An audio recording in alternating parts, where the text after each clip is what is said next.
Regresamos a Punto y Contrapunto. México recibe a las y los representantes de los países que integran la CELAC con una propuesta que en principio apoya a Bolivia y rechaza a Colombia. Sustituir a la Organización de los Estados Americanos, la OEA, encabezada desde 2015 por el uruguayo Luis Almagro.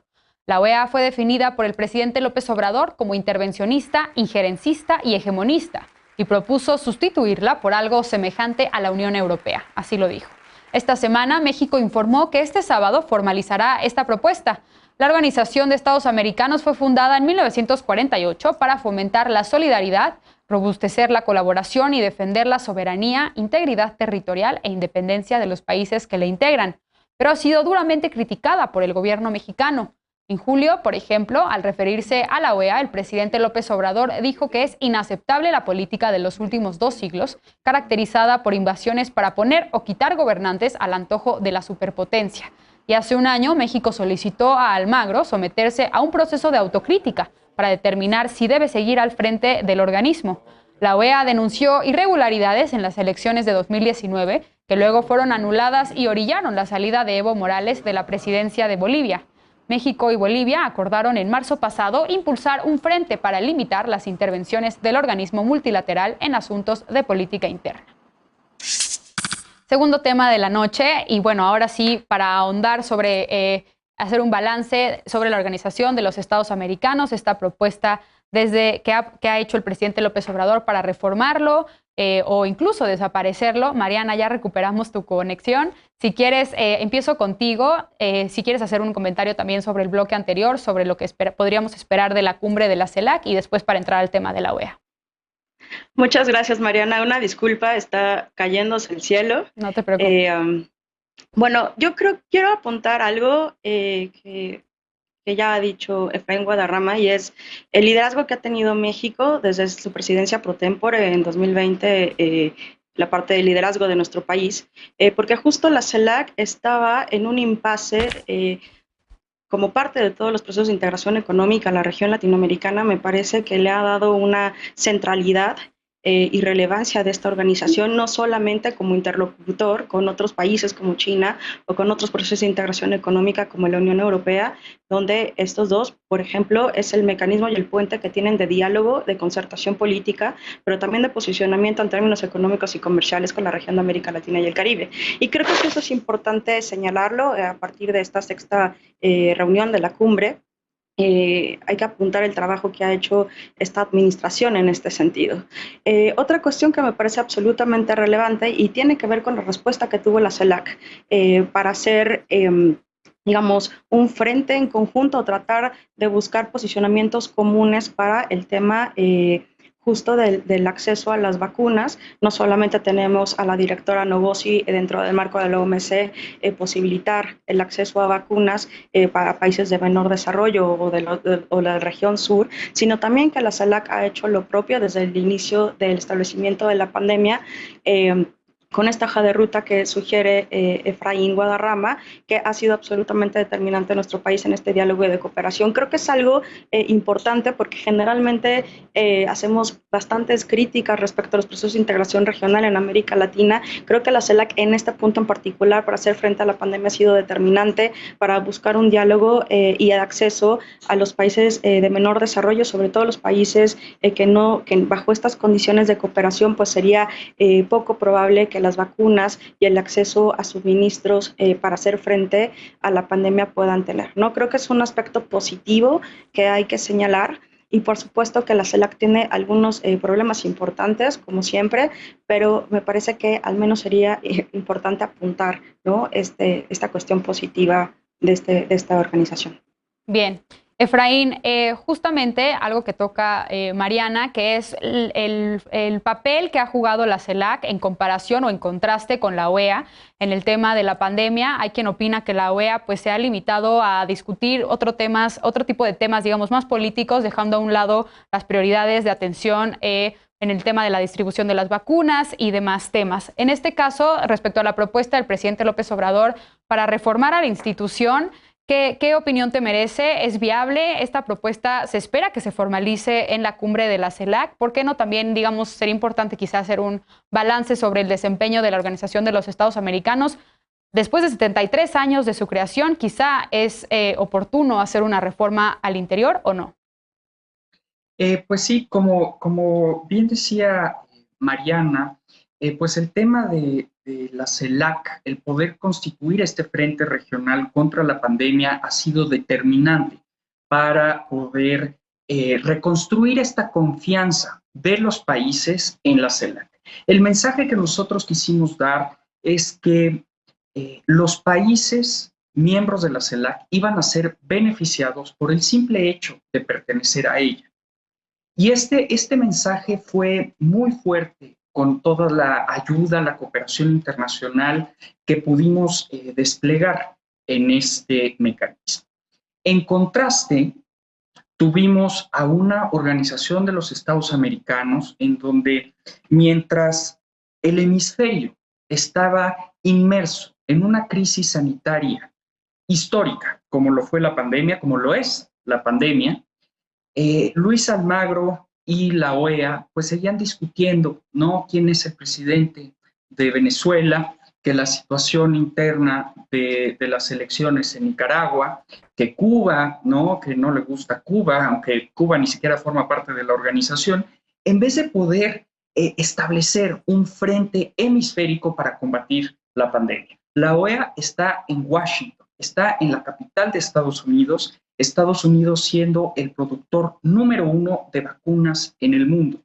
¿Qué hizo Luis Almagro? ¿Qué hizo la OEA para poder fortalecer nuestras capacidades de respuesta ante la pandemia? No hizo nada, ¿no? Entonces, este malestar en contra de la OEA, o más bien en contra de Luis Almagro, cubre muchos países, no es solo una cuestión de México, de Argentina o de Bolivia. Este malestar se puede presentar en prácticamente todos los países de la región. Algunos lo expresan, algunos no lo expresan, pero creo que la necesidad no de destruir al sistema interamericano, dado que el sistema interamericano no solo es Luis Almagro, tenemos cosas fundamentales para la estabilidad de nuestro hemisferio, como es el sistema interamericano de derechos humanos, la Comisión, la Corte. Pero sí, forzosamente se necesita modernizarlo. Y esto es a lo que va el discurso del presidente. Tenemos esta organización, que ya es una organización antigua, que se creó bajo lineamientos, bajo una perspectiva de un balance de poderes geopolíticos totalmente distintos al que nos encontramos ahora. La modernización de la OEA es necesaria y fundamentalmente la salida de Luis Almagro. El factor de Luis Almagro para las actividades y para la conducción de la Organización de los Estados Americanos es clave y no ha estado a la altura de las circunstancias en esta situación de la pandemia. Modernizar a la OEA es indispensable, dice Efraín. Jimena, ¿tú coincides con esta lectura? Hay quien opina que la OEA se ha caracterizado o tiene, digamos, un interés por posicionar los intereses de Estados Unidos sobre la región. Hay quien tiene esta opinión y hay quien, por el contrario, piensa que sí ha sido un mecanismo eficiente que ha fomentado la cooperación y la integración en el continente americano. ¿Tú cómo lo ves? ¿Qué balance haces sobre el desempeño de la Organización de los Estados Americanos y, bueno, sobre su futuro también? Bueno, definitivamente creo que hay que echar una mirada cuando surge la OEA, ya lo ha dicho Efraín, porque surge en el marco o en el contexto de la Guerra Fría. Y yo creo que México, al igual que muchos otros países latinoamericanos, pero sobre todo México, apostaba por la organización porque fuera un mecanismo para la cooperación. Entonces, muy pronto se va a dar cuenta que realmente no es el mecanismo idóneo para la cooperación, porque más bien yo lo veo y es algo que siempre les comento a los alumnos, la OEA se convirtió durante toda la Guerra Fría en el mecanismo para justificar el intervencionismo de Estados Unidos, sobre pretexto de defender ciertos valores, pero realmente era con esa política de contención que tuvo y de que todo lo que pudiera oler a comunismo era peligroso. Entonces, realmente desde muy temprana edad México se da cuenta de lo que realmente es la OEA y cómo se va a utilizar pragmáticamente para eso, para justificar intervenciones. Luego, quizá, yo creo que al final de la Guerra Fría, la OEA se encuentra bastante desprestigiada, bastante, pues, digamos que fuera de, de algo muy práctico. Y viene un nuevo aire en los 90 cuando hay promoción de nuevos temas que tienen que ver con derechos humanos, con democracia, incluso con cooperación, ahora sí, sobre el tema de seguridad. Pero en el 2001 en particular, de forma muy específica, en una reunión que hay en Lima, todos los Estados miembros de la OEA firmaron una Carta Democrática Interamericana, que lo que hacía era permitir de alguna forma a los países, les daba la facultad de sancionar a aquellos países que no cumplían con la democracia, ¿no? Que era como el tema que estaba en la agenda internacional en ese momento. Y yo creo que lejos de ayudar a la OEA, generó más controversia dentro de la OEA porque hizo o generó muchas divisiones, mucha discordia entre los países. Entonces, yo creo que estoy totalmente de acuerdo con lo que dice Efraín, urge reformar en la organización. Quizá yo lo veo muy complicado y quiero decir, celebro el que México esté retomando ese liderazgo en Latinoamérica, porque sí es cierto que este gobierno, esta administración, así lo está mostrando, pero me Sí. parece, la verdad, muy complicado que pueda conseguirse eliminar la OEA, ¿no?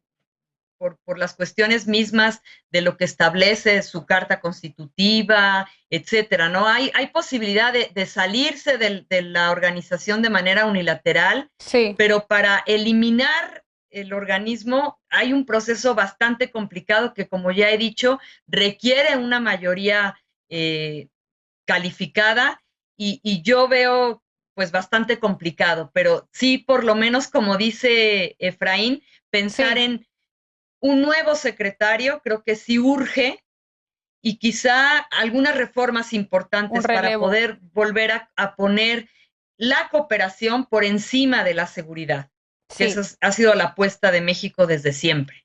Mariana, ¿tú coincides con esta lectura? ¿Cómo lo ves tú? ¿La OEA debería de reformarse o incluso desaparecer? ¿Esto sería un escenario viable? Jimena ya hacía un poco un recuento sobre algunos de los momentos importantes desde la fundación, la creación de la OEA en un contexto de Guerra Fría y hoy, viéndolo, digamos, en perspectiva, pues estamos en el 2021 en un mundo completamente diferente, con otros, digamos, prioridades en medio de una pandemia, en medio de una crisis sanitaria que, digamos, ha cambiado el orden de prioridades para todos los países de la región y desde luego que también pues para el mundo en general. ¿Qué decir del papel de la OEA actualmente? ¿Debe modernizarse, desaparecer? ¿Cómo lo ves? Bueno, modernizar o morir. Es bastante interesante, sobre todo el tiempo político en el cual se plantea la posibilidad de una reforma. Hay que recordar que la posición de nuestro país, al menos en esta administración, ha sido bastante crítica porque, por supuesto, digamos, Luis Almagro y la OEA ha tenido una participación bastante deficiente respecto al momento actual. Creo que pensar si reformar o morir tiene que ver también con, digamos, con el ambiente en política internacional. Estados Unidos ya no es el hegemón, hay la emergencia, están posicionándose potencias extracontinentales con los cuales la región de América Latina está teniendo algún diálogo y por lo tanto creo que sí. Es importante al menos poner en la discusión de la región la necesidad de reforma. Creo, como mi colega, que será un poco complicado darle un acta de defunción, eh, ¿no? Formal a la OEA, habría que tener un consenso político para hacer eso, con condiciones óptimas para que eso llegue a ocurrir, pero al menos poner en la discusión la posibilidad de reforma para los intereses de la región de América Latina y tener un plan interesante o que sea atractivo tanto para Estados Unidos como para Canadá, va a ser absolutamente relevante. no solamente uno, con el liderazgo que tenga, la capacidad de liderazgo que tenga México para establecer una hoja de ruta, sino también crear consenso dentro de los países de la región para tener un frente común frente a terceros países, a Estados Unidos y a Canadá. Eso es fundamental. Creo que algo que sí o sí debe de estar es incorporar a todos los países de la región de América Latina y el Caribe, y por supuesto se nos lleva al tema de Cuba. Sí, esta nueva configuración del contexto internacional por un lado, por el otro lado que podamos encontrar posiciones comunes frente a una organización que en efecto ha sido tradicionalmente criticada por la injerencia de Estados Unidos en la región y de, digamos, incentivar intereses del hegemón en el continente, pues por supuesto que debe ser determinante. Además, utilizando un instrumento de política exterior que tiene que ver con las sanciones económicas para modificar el comportamiento de los países que desde la perspectiva de la propiedad no cumplen con los requerimientos de democracia, libertad y derechos humanos. Entonces, me parece que tenemos condiciones en la región para poder ponerlo en la mesa, pero de nuevo creo que va a ser bastante complicado, pero al menos ya es un avance en ese sentido. Bien, pues desafortunadamente se terminó el tiempo de este bloque, tenemos que hacer otra pausa, desde luego que estaremos al pendiente de si se formaliza o no esta propuesta para reformar o desaparecer la OEA en la cumbre de la CELAC. Por lo pronto vamos a una pausa, el gobierno y la oposición de Venezuela negocian en México con miras a lograr que se realice un nuevo proceso electoral. Los encuentros se reanudarán a fines de este mes y el gobierno de Maduro incorporó a la mesa a un supuesto prestanombres de Maduro. ¿Qué posibilidades tienen de lograr un avance concreto? Regresamos con esto a Punto y Contrapunto, no te vayas.